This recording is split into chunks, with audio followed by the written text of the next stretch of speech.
Alright, so a bit of a different video today, and I want to talk about 5 mistakes that beginners make with action cameras and how to avoid them so you can get better quality videos from your action camera. Doesn't matter what action camera you're using, this will apply to pretty much anyone. I'm just driving down the motorway now, which is why I thought I'd just plug the camera in and start chatting. So the first big mistake that I see beginners making with action cameras is shooting everything in automatic mode. And you know, action cameras nowadays are pretty good, so they have really intelligent brains inside the cameras that can do a lot of the thinking for you, so you can essentially just pick your camera up, press record or take a picture, and you've got some really good videos and photos. The problem is that that's kind of limited, and it doesn't actually take too much to understand how to shoot a little bit of this, like some of the settings on manual, to like drastically improve how much better your footage can be. So I'll give you an example. White balance is a thing people usually set on automatic. Now, if you're out and about, or you're moving around locations, lighting, in and outside, the white balance will adjust based on what the camera thinks is best. And this is really annoying because if you don't lock your white balance, all the colors will be different throughout your videos. And this is a problem because if you ever want to do some color grading afterwards, you're going to have a hard time because the colors are constantly changing, the temperature of your footage is constantly changing. It's a bit of a nightmare. So what you can do, set your white balance before you start recording. So go into the settings, go and choose the white balance, decide if you want a warm or a cold or a neutral tone, and just lock it at that so it never changes, and you can keep things a nice standard constant. I'm just looking at my phone because I've got some of the notes in there that I want to talk about. Have a play as well with manual exposure. Now this is a little bit more advanced if you're just getting started, but exposure is essentially how much light is coming into your camera. And sometimes the automatic mode can be really good, but again, if you want the colors to be consistent and the lighting to be consistent, you need to think about locking your exposure. But I wouldn't lock your exposure if you are, again, going into different lighting situations, like in a forest, out of a forest, or inside and outside, or cloudy and sunny, because your colors will be, again, all over the place. But it is worth understanding what exposure is and what exposure you need for whatever you're shooting. The second mistake I see beginners making is using the wrong frame rate. Some people think that the higher the frame rate, the better. So some people I know, they'll shoot at 60 frames a second or 120 frames a second and think, well, if I'm shooting higher frame rate, my videos are going to be better. And they forget about the lower frame rates, like 24 and 30 frames a second. Now, if you want your videos to look realistic, like have a more cinematic feel, a natural look to your videos, you're going to want to use 24 frames a second or 30 frames a second. 24 is what a lot of filmmakers will use, because I think that is what your eyes see. So it's the most naturally close fitted to your eyes. So when you're actually watching a 24 frame video, it feels more immersive. Now, higher frame rates, I would only use like 60, 120, 240 frames a second. I would only use those frame rates if you're planning to slow your videos down and do some super slow-mo footage. Don't go any higher than that if you're just planning to record vlogs or videos like this, because, well, one, your file size will be huge, and two, I think it actually looks more unnatural versus 24 and 30 frames a second. And if you want to grab my best settings for any action camera, remember I will leave a link below to that cheat sheet. It's like a one-page cheat sheet where you can get all my favorite settings, or my best settings for any shooting environment, any camera. Go and get it down below. So, third point is poor mounting angles. This is the third mistake.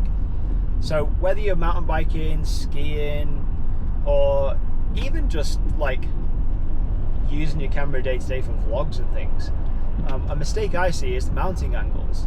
So when it comes to mountain biking and skiing or action sports, your mounting angle is one of the key components that make the footage look great, as well as settings as well. There's like a recipe to it.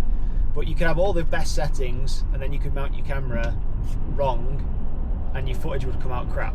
Maybe there'd be too much sky, or there'd be too much floor, or there'd be too much of something you don't want. It's not like a clean balance, and it doesn't feel immersive. So mounting angles are key. You can obviously use sticky mounts. You can use like chest mounts, chin mounts if you're doing sports. Selfie sticks are also a great way to lock in your angle, whether you want to use a tripod or you're using a 360 camera and you want to shoot 360 mode. That's really cool. But yeah, mounted angles, I think people sometimes think that they are shooting something when they're actually shooting something completely different, which obviously leads to wasted time and energy, because you're essentially going to be shooting the wrong thing, and nobody wants to do that.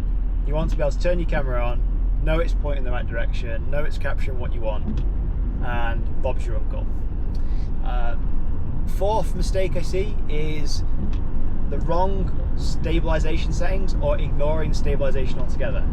Now, there is grey space in stabilization, because some people again think the higher stability the better. I'd actually argue the opposite, because the more you add stabilization to your footage, all the camera does is crop in to a certain extent to remove the shakiness, which creates more stable footage, yes, but it also reduces how wide and how much data is actually in your videos or photos. So it can have like a negative effect. Now, if you're not bothered about that, that's fine, but sometimes reducing the stabilization can be a good thing. So don't just go onto your GoPro, your DJI, your Insta360 and just max out the stabilization. You want to understand what you're filming first, because if, for example, you want to film some motorbike footage, for example, and you've got the camera on your chin, on your chest, on your bike, I can almost guarantee that you don't actually need super high stabilization for riding on tarmac roads. And what it'll actually do, using a lower stabilization, it will actually make your footage look way more realistic. Because what you'll find, if you crop in too much, the stabilization just gets to a point where it looks unrealistic. And it can be really beneficial for bumpy things, or if you've got a camera attached to a car or a rally car and there's like just constant movement, you want stabilization. But just pay attention and have a look and have a play around with the levels of stabilization, because not always the highest stabilization is the best. And mistake number 5, and this literally is like a pet peeve of mine. I'm on the M25 now and it's really bumpy road.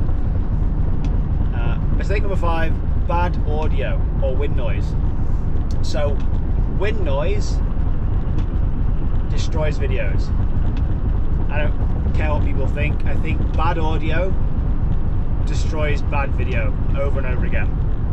Or you could have like bad quality video and poor audio, or sorry, you could have poor video and really good audio and people would stick around and watch it. But if you have bad or great video and poor audio, there's a high chance people are going to leave because they just can't stand it.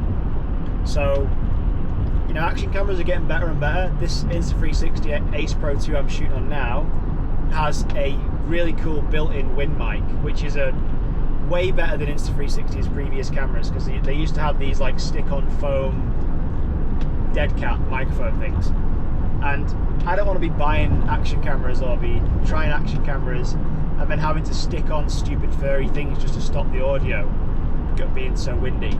I want a camera to be out the box, really good quality. So you just pick it up, shoot it, and you're confident that it's going to have great audio quality and great visual quality. Also, if you go inside your settings on most action cameras, they will have a wind reduction setting, or like a stereo setting for the vocal. And you'll want to play around with this, because sometimes if you put the wind reduction on too much, it actually distorts the raw audio of your videos. It makes it sound even worse. So have a play around with it. But you'll find a sweet spot on most cameras where the audio is, you can get the audio perfect just with a couple of little key tweaks, but pay attention to it.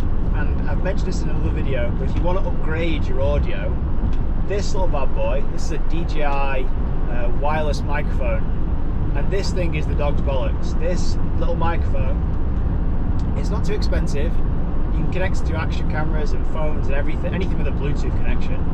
And the audio out of this is fantastic. So you may want to use this, mount it to yourself and capture the audio through this, or if you're just talking, that's a really good option.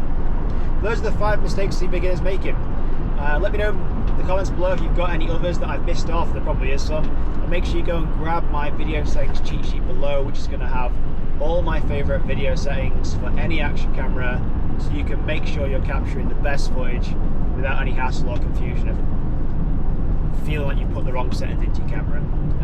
Go and check these videos out next up at the top, and I will see you in the next video.